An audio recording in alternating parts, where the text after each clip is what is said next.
You know that the music should be solid. And again, this is what it's so funny. I just got to bring something up that I was laughing at today. I was thinking, because after I watched the episode last night, what are the three things? I'll tell you mine. And then what are the three things that people say to you all the time when they recognize you from the show? Three Go things. ahead. Top Tell me. three. Okay. What I usually get. Do you still ride? Right. Number one. Number two. Why'd they kill you off? Number three. Tattoos on your head real? I know. That's just so great. And here's the answers. That's You still so ride? Not really. Still I have my bikes, but no. Why'd they kill you off? I don't know. It was the second to last episode. Do you have tattoos on your head for real? No. No. What do you That's the greatest acting you've ever done right there. That's so real. There's no extra shit. It's just not really. I don't know. No. I mean, come on. How honest is that? That's exactly how I answer. What do you get? Oh, I fucking have no idea. You get the ride thing. Do you ride? Yeah, they know I ride. I think I've said enough now. I used to fucking ride. Me and Bobby and DL were the only ones who really rode at the start of this whole fucking thing. So I think they know that. No, they just go, do you miss playing Tig? And what a crazy guy. And how the fuck did you do that? Right. And I just go, it was nice to be invited on the ride. Yeah. It's over. I don't miss it, but I'll never forget it. Never forget. I'll never forget those 7 years, but I've so moved on. Yeah. People go, Mayans, man. I go, I hope it's the biggest show on the planet. Oh, I don't get that. See, I don't get that because if they know the show, they know that it's impossible. That's right. That's right. But me and Tommy lived, so they want to know why Tommy was on and I wasn't. And I just go, I don't know. It doesn't matter. Doesn't matter. It's all good. Who cares? But the reason I bring that up is that Tommy does something here in this scene where he tells them about the past of Juice. Yeah. Dad. Yeah. And the look of Jackson Bobby is, who cares? Right? Like we got to change some. That's my point. What a great arc for you to play with that Sutter gave you with these in the biorhythms of the club. You can't have a black what?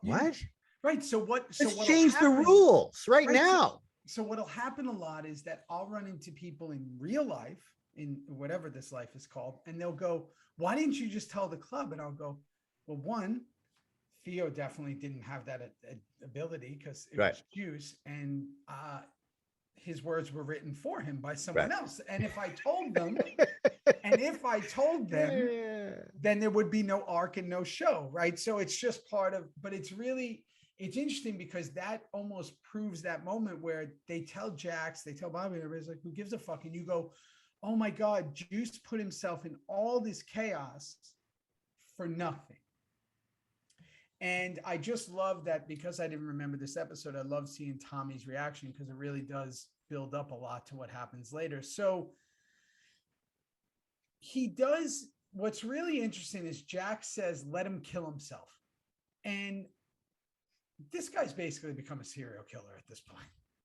He doesn't give a fuck about anybody, right? No, something's really snapped in Jax, man. I think he gets some of the humanity back coming up a little bit, but right now there's no happiness in Mudville right now. No, he doesn't give a fuck about. Doesn't give a kill himself. fuck. I mean, maybe it's because it's Juice and I care about him, but Jesus. So, as they say on the show, Jesus Christ. So now we cut to Juice wanting to talk to Jax. What a big fucking scene I wrote down. Big fucking scene, bro. I remember that day. You tell me you do. I do. You have to. Just for everyone's listening and watching, there, Jackson and Tara, where they lived, a big focal point on our set, on our sound stage. We all knew it. We were all there a million times. And boy, was it quiet whenever we were in that fucking set. The hospital was a whole different thing. People are opening cans of Coke and stuff. Yeah. But when we were in that fucking space, always something serious was about to go down. Great scene. And he was, at this point, this was the beginning of him and I not really speaking to each other. Charlie and Theo. Yeah. Yeah. You know, Yeah, as the story goes, sorry, Rossi, but as Yeah. the story goes, you know, as an actor, you you have your own process. Whatever that process is, just, you know, don't be an It's idiot, great. don't be an Don't be an asshole, and idiot. Don't be an asshole. Don't do be what you disrespectful. yeah, Don't be a do it fucking right. Do what you clown. got to do. Yeah. But don't be, you know, peeing on your clothes and Right. throwing shit around. Yeah. And just don't be a a bad misogynist person. fucking pig. Don't be a Right. fake Don't, even though you're playing one, don't do Yeah. that in real, Yeah. right. But this is when, Well, you whatever your know, process is, go for it. Just don't bother anyone else outside of your process. right. And again, I'm not going to say what's better or worse, but I will say that Daniel Day-Lewis, no matter how much you love the guy or don't know the guy or just respect the guy, he's a very internal actor 100% of the time when he's on set. Correct. In the makeup trailer before, getting his clothes on, he's making fun. But when he's on set, don't be fucking around. He's Right. coming. That's his process, right? So I know that Charlie, with all this internal stuff, and fuck, did he do it well? But damn it, bro, let it go a little bit. Yeah. Let it go a little bit on the side. And again, as long as you're not hurting anyone, as long as it's not a detriment to anyone, cast, crew, whatever, you got to do what you got to do. You know, mine is definitely similar, but different, right? Again, I've played characters, especially after Sons, that are way more aggressive and, you know, whatever.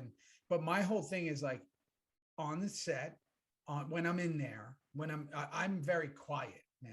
Like I'm more quiet, like between takes, but makeup, hair, lunch, I'm me, you know, I'm whatever I'm doing. And then I can snap back into it. Yeah. I do understand him and I, the reason is because we weren't sure where this was going. We didn't know what was exactly happening. And I think that at this time, and all I could do is guess, which I don't really like doing, is the character of Jax was experiencing a tremendous amount of heartbreak. He had just lost Opie. He has a complete disconnection from Clay, where they came back together at one point, remember, over Abel. And then now him and Gemma, there's no relationship. He really does have no one, which we're going to come to see in his little scene with Chibs, right? Because he's also so ready to get rid of Bobby. Yeah. So I think that Juice was just another add-on of like, he's basically doesn't have Tig. Like Tig is nothing to him. He doesn't trust him. He never did, right?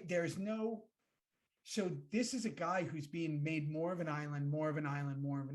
And I can only imagine how that's internally affecting the person or impacting. There you go. The person There you go. That's it. Yeah. So he's on his own. So Juice wants to talk. They have their big thing.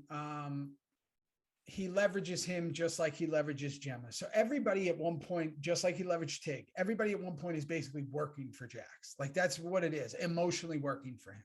Truly everyone but Bobby. Everyone but Bobby. Like truly everyone. Clay. He's coming for Clay. He's told Clay, you're fucking dead. He had that knife at his throat in the hospital. Everyone's on the chopping block. That's where we're at right now. And is this all because of the revenge for his father? Oh, what is he so mad to Clay for? Hey guys. If you want to see this full episode, click on our subscription service down below, where we have not just the rest of the Reaper Review episodes, but we have everything else, which is our other show, Theory. Discord, merchandise, Q&As, so much going on. I can't even keep up, Theo. Greeting videos that we come on. Our merch shops, our exclusive gear, plus again, our other show, Theory, that Kim and I also do. So, hey, continue the journey of Reaper Reviews and also come start the new journey with our Theory show. And that's it. We'll see you there. We appreciate it. See you soon. Can't wait. Appreciate you all. Let's go. Bye-bye.